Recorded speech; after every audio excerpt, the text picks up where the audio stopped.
Hello बच्चों, let's read the question. Select the appropriate statement about ionic conductance. तो हमें काई के बारे में पूछा है, आयनिक कंडक्टेंस के बारे में. हमें चार ऑप्शंस क्या दिए हैं या फिर चार स्टेटमेंट्स हैं. It is the conductance of electricity bye ions present in the solutions. उसके बाद it depend upon the nature of solution, sorry solvent, it's viscosity and यहां पे मेरे हिसाब से कंसंट्रेशन ऑफ इलेक्ट्रोलाइट आएगा. उसके बाद है हमारा it depends upon the size of ion produced and solvation and other is all of the above. तो अब देखो, सबसे पहला की कॉन्सेप्ट क्या है इस क्वेश्चन को समझने के लिए हमें पता होना जरूरी है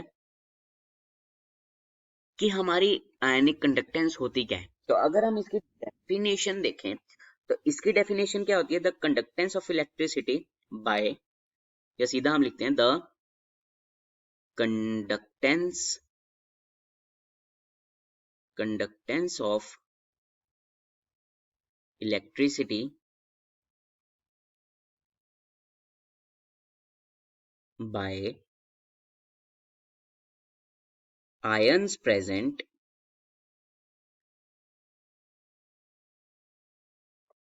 in the solution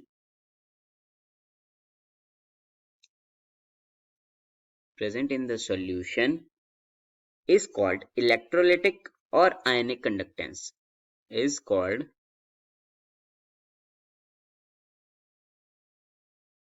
ionic conductance. ठीक है, ये हमारा हो गया.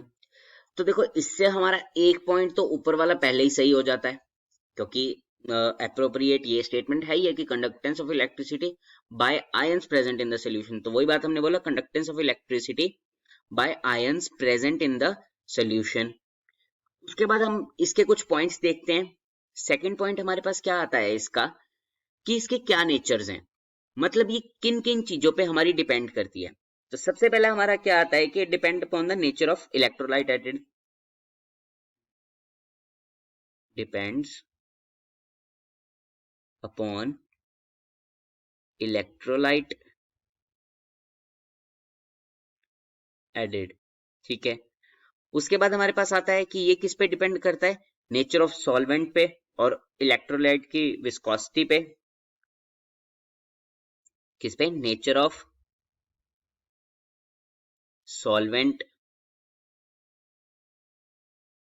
उसके बाद हमारी कंसंट्रेशन ऑफ इलेक्ट्रोलाइट पे भी करता है, वही बात है जो ऊपर भी लिखी है हमने. उसके बाद हमारे पास क्या है कि इसकी विस्कोसिटी पे भी, सॉल्वेंट विस्कोसिटी पे भी. और हमारा आखिरी में ये है कि ये इस चीज पे भी डिपेंड करता है कि आयंस का जो साइज प्रोड्यूस्ड और सॉल्वेशन पे भी उनके. It depends upon the size of ion produced and solvation. ठीक है. तो अगर हम अब अपने अपने सारे पॉइंट देखें तो second point depend upon the nature of solvent, वो तो हमने भी देखा कि नेचर ऑफ सॉल्वेंट पे डिपेंड करता है. और कंसंट्रेशन ऑफ इलेक्ट्रोलाइट और सॉल्वेंट विस्कोसिटी पे भी करता है, तो ये पॉइंट भी हमारा सही हो जाता है. उसके बाद आता है depend upon the size of ion produced and solvation, वो भी हमारा सही है कि साइज ऑफ आयन और प्रोड्यूस्ड और सॉल्वेशन पे भी डिपेंड करता है. तो हमारा आंसर क्या हो जाएगा, डी, ऑप्शन डी, जिसका क्या मतलब है कि all of the above are correct. तो देखो, अब हम एक बार दोबारा देखते हैं कि हमने क्या क्या सीखा है. सबसे पहले हमने ये देखा कि आयनिक कंडक्टेंस होती क्या है.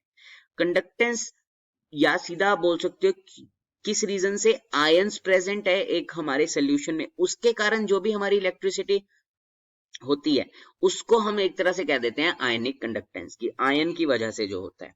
सेकंड, इसका किस किस चीज पे ये डिपेंड करता है, तो डिपेंड अपॉन इलेक्ट्रोलाइट जो है उसकी कंसंट्रेशन. उसके बाद ये किस चीज पे करता है, नेचर ऑफ सॉल्वेंट पे. उसके बाद किस पे करता है, सॉल्वेंट की कितनी विस्कोसिटी है.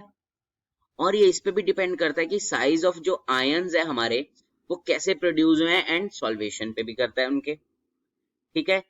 तो यही सारा था, और इससे हमें सारा पता लगा कि हमारी जितनी भी सारी स्टेटमेंट दी थी वो सारी की सारी सही है। तो हमारा ऑप्शन डी सही हो जाता है हमारा answer. I hope you understand it well. Best of luck.